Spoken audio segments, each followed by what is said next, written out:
Arctic में एक group गुफा के अंदर खुदाई कर रहा होता है। अचानक उन्हें बर्फ में कुछ फंसा हुआ मिलता है। वे इसे निकालने के लिए बर्फ का एक बड़ा टुकड़ा काटते हैं और फिर हेलीकॉप्टर इसे लैब में ले जाता है। वैज्ञानिक तुरंत खुदाई कंपनी को यह कहते हुए एक संदेश भेजते हैं कि एक बहुत ही महत्वपूर्ण पुरानी खोज हुई है और खुदाई को रोकने को कहते हैं। वे यह भी कहते हैं कि जो चीज बर्फ के ब्लॉक के अंदर है उसे स्टडी करने के लिए एक विशेषज्ञ की आवश्यकता है। कुछ समय बाद मानव विज्ञानी स्टैनली लैब में पहुंचते हैं। वह एक डॉक्टर हैं जो आर्कटिक और एस्किमो संस्कृति के इतिहास का स्टडी करते रहे हैं। स्टैनली का परिचय डॉ डायने और अन्य वैज्ञानिकों से कराया जाता है जो मानते हैं कि उन्होंने कोई पुराना जानवर खोजा है। 1898 में रूसियों ने एक मैमथ पाया था जिसके सेल अभी भी जीवित थीं, इसलिए उन्हें अपनी खोज से बहुत उम्मीदें थीं। इसके बाद टीम लेजर का उपयोग करके बर्फ के ब्लॉक को परत दर परत बहुत सावधानी से काटती है ताकि अंदर मौजूद प्राणी को नुकसान न पहुंचे।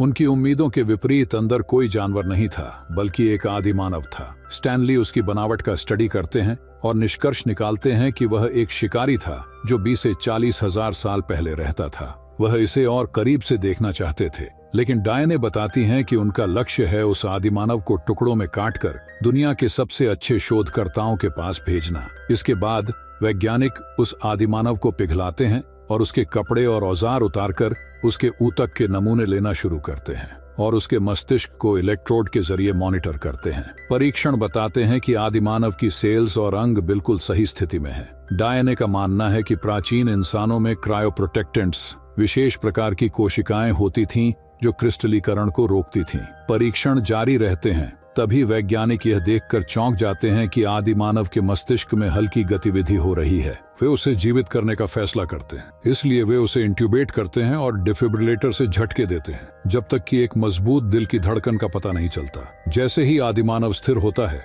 वे इंट्यूबेशन हटा देते हैं और आदि मानव जागने लगता है। वह अपने आसपास के माहौल, आवाजों और मास्क पहने चेहरों को देखकर घबरा जाता है। स्टैनली अपना मास्क हटा देते हैं और आदि मानव इंसानी चेहरा देखकर शांत हो जाता है, जिससे अन्य वैज्ञानिक उसे एक इंजेक्शन देकर सुला देते हैं। इसके बाद ग्रुप आदि मानव के भविष्य पर चर्चा करता है और पहले ही नोबेल पुरस्कार जीतने की उम्मीद करने लगता है। लेकिन अब उनके पास आदि मानव है जिससे वे इंसानों को फ्रीज करके अमरता हासिल करने का तरीका ढूंढने की सोचते हैं। स्टैनली इस विचार का विरोध करते हैं और बताते हैं कि इंसानों को हमेशा के लिए नहीं जीना चाहिए क्योंकि दुनिया पहले से ही जनसंख्या विस्फोट का सामना कर रही है। उनकी चिंताओं को नजरअंदाज कर दिया जाता है और वैज्ञानिक इस बात पर सहमत होते हैं कि वे फिलहाल प्रेस को कुछ नहीं बताएंगे क्योंकि वे नहीं चाहते कि आदि मानव एक सेलिब्रिटी बन जाए। फिर स्टैनली कहते हैं कि आदि मानव को पहले प्राकृतिक वातावरण में स्टडी किया जाना चाहिए जिससे उन्हें पुराने समय के बारे में अधिक जानकारी मिलेगी।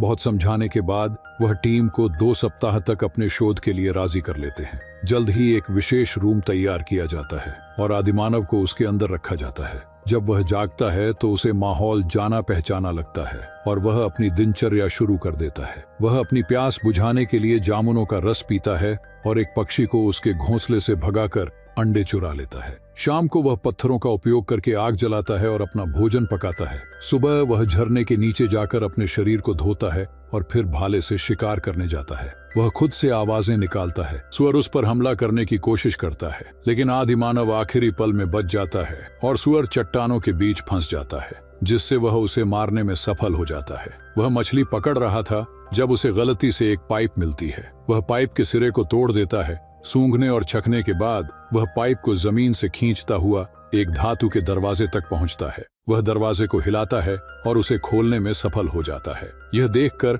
वैज्ञानिक जल्दी से दूसरे दरवाजे को बंद कर देते हैं ताकि वह अंदर न आ सके। लैब में बंद एनिमल जोर जोर से दहाड़ने लगते हैं और वैज्ञानिक शोर मचाकर आदिमानव को डराने की कोशिश करते हैं। गुस्से में आदिमानव झरने पर चढ़ता है और उसे चलाने वाली मशीन को ढूंढ लेता है। वह मशीन को तोड़ने की कोशिश करते हुए चिल्लाने लगता है और दीवार पर वार करता है। तभी एक वैज्ञानिक रूम में प्रवेश करता है और उसे शूट कर देता है। वे उसे एक स्ट्रेचर पर डालकर ऑपरेशन रूम में ले जाते हैं जहां वे उसके बॉडी के नमूने लेने की योजना बनाते हैं। स्टैनली घबरा जाता है और उन्हें याद दिलाता है कि उसके 2 हफ्ते अभी खत्म नहीं हुए हैं, लेकिन डायने उससे कहती है कि उसे इस स्थिति को स्वीकार करना होगा। उसी शाम स्टैनली डायने को एक वीडियो दिखाता है जिसमें विभिन्न जनजातियां आग पर नाचते हुए दिखाई जाती हैं। डायने इसे केवल नसों के ब्लॉक की वजह से बताती है। स्टैनली तर्क देता है कि यह दर्द की कमी को समझाता है, लेकिन त्वचा पर फफोले क्यों नहीं होते यह नहीं, और एक दृश्य दिखाता है जिसमें एक आदिवासी व्यक्ति अपने साथी के चेहरे पर सुइयां चुभ हो रहा है, लेकिन खून नहीं निकलता। स्टैनली सोचता है कि वे कोई ऐसा रसायन बना रहे हैं जो उनके बॉडी की रक्षा करता है। वह सिद्धांत देता है कि आदिमानव भी ऐसा ही रसायन बनाता है और डायने को उसे और स्टडी करने के लिए मनाता है। जब आदिमानव को वापस रूम में रखा जाता है तो स्टैनली भी बिना किसी हथियार या वस्तु के अंदर जाता है ताकि उसे डराए नहीं। सतर्क आदिमानव चिल्लाते और दौड़ते हुए छिपने की जगह ढूंढता है। स्टैनली डरा हुआ है लेकिन धीरे धीरे उसके पास पहुंचता है। कुछ झिझक के बाद आदिमानव स्टैनली पर झपटता है और एक पत्थर से मारने की तैयारी करता है, लेकिन ऊपर से एक वैज्ञानिक के चिल्लाने से उसका ध्यान भटक जाता है। स्टैनली के बचाव न करने पर आदिमानव पत्थर गिरा देता है। फिर वह स्टैनली को ध्यान से देखता है और उसके शरीर को देखकर उसकी बनावट की तुलना करता है। आदिमानव स्टैनली के मुंह में उंगली डालता है, उसके कपड़े खींचता है और उसके शरीर के हिस्सों को जांचता है। स्टैनली दर्द से चिल्लाता है तो आदिमानव पीछे हट जाता है। आदिमानव खुद को आरू कहता है, जिसे स्टैनली चार्ली नाम देता है। बदले में स्टैनली उसे अपना नाम बोलना सिखाता है और चार्ली को हंसाता है। स्टैनली उसके सीने पर निशानों को देखकर उनके बारे में पूछता है। चार्ली उन्हें वी कहता है और ऊपर की ओर इशारा करता है। स्टैनली सोचता है कि इसका मतलब पक्षी है। चार्ली स्टैनली की क्रॉस की माला चुराता है और इसे देखकर कुछ शब्द दोहराता है और हाथों से इशारे करता है, लेकिन स्टैनली इसे समझ नहीं पाता। अगले दिन लैंग्वेज एक्सपर्ट माबेल आती है और स्टैनली उसे आदिमानव के साथ अपनी बातचीत की रिकॉर्डिंग दिखाता है, लेकिन माबेल कहती है कि उसे इसे पूरी तरह समझने के लिए और जानकारी चाहिए। इसके बाद स्टैनली चार्ली के साथ समय बिताने लगता है और उसकी भाषा में पत्थर, मेंढक और हड्डी जैसी सरल चीजों के लिए शब्द सीखता है। चार्ली बदले में स्टैनली को अपना भोजन देता है। स्टैनली उसे अंग्रेजी के आसान शब्द सिखाता है। माबेल कैमरे पर सब कुछ देखती है और चार्ली की विशाल शब्दावली से प्रभावित होती है। एक रात जब वे आग के पास बैठे होते हैं, स्टैनली गाना गाने लगता है। चार्ली को यह पसंद आता है और वह स्टैनली को गाने के लिए प्रेरित करता है। अपने खाने की हड्डियों से खेलते हुए चार्ली खुशी से कुछ आवाजें निकालकर गाने की कोशिश करता है। कुछ समय बाद वैज्ञानिक चार्ली को फिर से सुला देते हैं और एक नया प्रयोग शुरू किया जा सके। उसे एक विशेष चैम्बर में बहुत कम तापमान पर रखा जाता है। उन्हें उम्मीद है कि इससे क्रायोप्रोटेक्टेंट्स सक्रिय हो जाएंगे और उनके लिए उन्हें निकालना आसान हो जाएगा। स्टैनली लगातार विरोध करता है और कहता है कि वे चार्ली को मार रहे हैं। चार्ली की दिल की धड़कन धीमी होने लगती है और वैज्ञानिकों के पास कोई और विकल्प नहीं बचता। रूम में वापस आने के बाद चार्ली गुस्से में स्टैनली पर चिल्लाने लगता है क्योंकि उसे सभी प्रयोगों और नए घावों से नफरत है। अचानक वह छलांग लगाता है और स्टैनली पर हमला करने का नाटक करता है। वह अपने भाले से जमीन पर वार करता है और फिर अपने सीने पर इशारा करता है, यह पूछते हुए कि क्या स्टैनली उसकी मदद करेगा उसे खत्म करने में। लेकिन स्टैनली ऐसा करने से इनकार कर देता है और संघर्ष के बाद रूम छोड़ देता है। बाद में स्टैनली निजी तौर पर डायने से मदद मांगता है। वह कहता है कि सभी स्टडी चार्ली को उनसे दूर कर रहे हैं और उनके साथ संबंध तोड़ रहे हैं। स्टैनली डायने से कहता है कि वह उसके साथ रूम में जाए क्योंकि एक महिला की उपस्थिति से शायद चार्ली शांत हो जाएगा। जब वे रूम में प्रवेश करते हैं, चार्ली के हाथ घायल होते हैं और वह अपने घावों पर लगे पक्षी के निशान को जमीन पर पत्थर के पाउडर से बना रहा होता है। डायने बहुत घबराई हुई होती है और चार्ली तुरंत उसके पास जाकर उसे सूंघता है। फिर वह डायने के साथ अपना खाना खाता है और डायने उसे बुरा न लगे इसीलिए वह उसे खा लेती है, हालांकि यह कीड़ों से बना होता है। शुरुआत में चार्ली दोस्ताना तरीके से उसे छूता है, लेकिन जल्द ही उसकी कमर की ओर देखने की कोशिश करता है। स्टैनली तुरंत उसे रोकता है और दोनों चिल्लाने लगते हैं। स्टैनली को मेरा शब्द का उपयोग करना पड़ता है ताकि चार्ली पीछे हट जाए। इसके बाद चार्ली अपनी गुफा से कुछ वस्तुएं लाता है और उन्हें डायने के लिए आदान प्रदान करना चाहता है, लेकिन स्टैनली मना कर देता है। डायने को देखते हुए चार्ली उदास हो जाता है और एक ही शब्द बार बार दोहराने लगता है। जब माबेल इस पर विश्लेषण करती है तो वह सोचती है कि उसने चार्ली का महिला शब्द खोज लिया है, लेकिन वह कुछ और भी है जो वह पूरी तरह समझ नहीं पाती। स्टैनली और डायने चार्ली को उन शब्दों को समझाने के लिए कहते हैं। चार्ली जमीन पर चित्र बनाता है जिससे पता चलता है कि उसके पास एक पत्नी और बच्चे थे।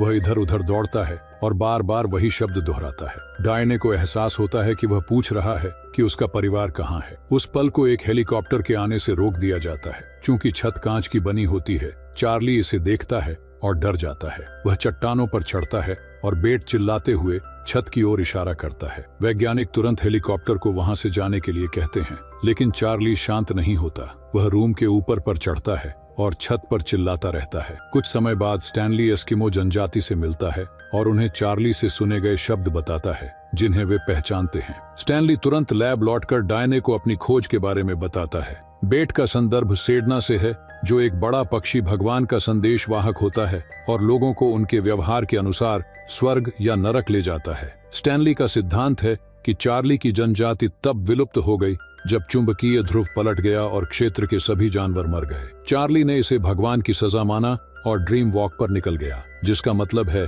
कि वह पक्षी को ढूंढने और जानवरों की वापसी के बदले खुद का बलिदान देने गया। अब चार्ली हेलीकॉप्टर को सेडना मानता है और उसे शांत करना नामुमकिन है। 34 घंटे बाद चार्ली ने अपने सभी कपड़े, साधन और पिछली कुछ दिनों में स्टैनली द्वारा दिए गए गहने पहन लिए। उसने अपनी त्वचा को सजाने के लिए पिसे हुए जामुनों का उपयोग किया। चार्ली लगातार मंत्रोच्चार करता रहता है, भगवान के वापस लौटने की प्रतीक्षा करता हुआ। जब भी स्टैनली रूम में प्रवेश करता है, चार्ली छिप जाता है और बातचीत करने से इनकार करता है। एक दोपहर चार्ली सीढ़ियों का उपयोग करता है और स्टैनली को कई बार देखने के बाद उसे पता होता है कि बटन कैसे दबाना है। वह लैब में प्रवेश करता है और सावधानी पूर्वक चुपके से चलता है ताकि वैज्ञानिक उसे न देख सके। एक खाली गली में वह एक शीशा पाता है और उसमें अपने ही प्रतिबिंब पर गुर्राने लगता है, यह सोचते हुए कि दूसरा आदमी उसे चुनौती दे रहा है। चार्ली शीशे को अपने भाले से तोड़ देता है। तभी वह स्पीकर से आवाज सुनता है और डर के मारे गली में दौड़ता है। वह उस कमरे में पहुंचता है जहां सभी लैब के जानवर रखे जाते हैं। पक्षियों की जांच करते हुए एक भालू गुर्राता है, जिससे चार्ली आगे बढ़ता है। अगला गलियारा पार करते समय वह कांच के दरवाजों से टकरा जाता है। वह जल्दी से फिर कोशिश करता है और दरवाजे अपने आप खुल जाते हैं, जिससे वह दूसरे कमरे में प्रवेश करता है। उसी समय एक वाहन की आवाज सुनकर वह डर जाता है और एक कॉपी मशीन के पीछे छिप जाता है। हालांकि चार्ली गलती से इसे चालू कर देता है और फिर से डर जाता है। घबराते हुए वह भागता है और लिफ्ट के पास पहुंचता है, जिससे चौंक कर वह एक लैब में प्रवेश करता है और एक एसिड से भरा जार तोड़ देता है, जिससे उसका हाथ हल्का जल जाता है। तभी वैज्ञानिक लाइट्स बंद कर देते हैं, जिससे चार्ली और ज्यादा घबरा जाता है। वह फर्नीचर पर चढ़ने की कोशिश करता है लेकिन बार बार फिसलता है। शोर सुनकर एक वैज्ञानिक अंदर आता है और लाइट चालू करता है, जिससे चार्ली फिर से चौंक जाता है। वह तुरंत उस आदमी पर हमला करता है और अपने भाले से उसे मार देता है। इसके बाद चार्ली फिर से भागने लगता है और पागल जैसा बर्ताव करने लगता है। तभी अचानक वह अलार्म की आवाज सुनता है। वह एक दरवाजे से गुजरता है और एक सुरंग में पहुंचता है, जो अंदर जाते ही ठंडी होती जाती है। जब वह फायर एग्जिट तक पहुंचता है और आखिरकार बाहर आ जाता है, वहां वह हेलीकॉप्टर को देखता है और उसके पीछे दौड़ता है। पायलट उसे रोकने के लिए हेलीकॉप्टर के स्कीज से टक्कर मारता है, जिससे चार्ली बेहोश हो जाता है। वैज्ञानिक तुरंत वहां पहुंचते हैं और चार्ली को अंदर वापस ले आते हैं। कुछ देर बाद वे एक्सरे देखते हैं और पुष्टि करते हैं कि चार्ली की कोई हड्डी नहीं टूटी है और न ही उसे सिर पर चोट लगी है। वैज्ञानिक स्टैनली पर गुस्सा करते हैं और अपने साथी की मौत का जिम्मेदार उसे ठहराते हैं। वे घोषणा करते हैं कि प्रयोग अब खत्म हो गए हैं और चार्ली को दूसरे संस्थान में भेजा जाएगा। स्टैनली समझाने की कोशिश करता है कि अगर चार्ली को पिंजरे में रखा गया तो वह मर जाएगा, लेकिन उसकी बातों को नजरअंदाज कर दिया जाता है। हार न मानते हुए स्टैनली गुपचुप तरीके से रूम में फर वाले कपड़े लेकर प्रवेश करता है। चार्ली को ठंड से बचाने के लिए वह उसे ये कपड़े पहनाता है और उसे बाहर टहलने ले जाता है। वैज्ञानिकों को जब पता चलता है कि वे गायब हैं, तो वे उनके पैरों के निशानों का पीछा करते हुए उन्हें ढूंढने निकलते हैं। जैसे जैसे स्टैनली और चार्ली आगे बढ़ते हैं, बर्फ की परतें टूटने लगती हैं और अचानक जमीन में एक दरार खुल जाती है, जिससे स्टैनली और चार्ली अलग हो जाते हैं। जब हेलीकॉप्टर आखिरकार उन्हें ढूंढता है तो चार्ली उत्साहित होकर बाह चिल्लाता है और कूद जाता है। वह हेलीकॉप्टर के स्कीज को पकड़ने में कामयाब होता है और उड़ान के दौरान खुश होकर चिल्लाता है। पायलटों में से एक उसे पकड़ने की कोशिश करता है, जिससे चार्ली स्कीज छोड़ देता है और नीचे गिर जाता है। फिर वह अपने अंत को देखते हुए मारा जाता है और इसी एंड के साथ मूवी खत्म हो जाती है। अगर आपको ऐसी और कहानियां पसंद हैं तो सब्सक्राइब करें और नोटिफिकेशन चालू करें। धन्यवाद।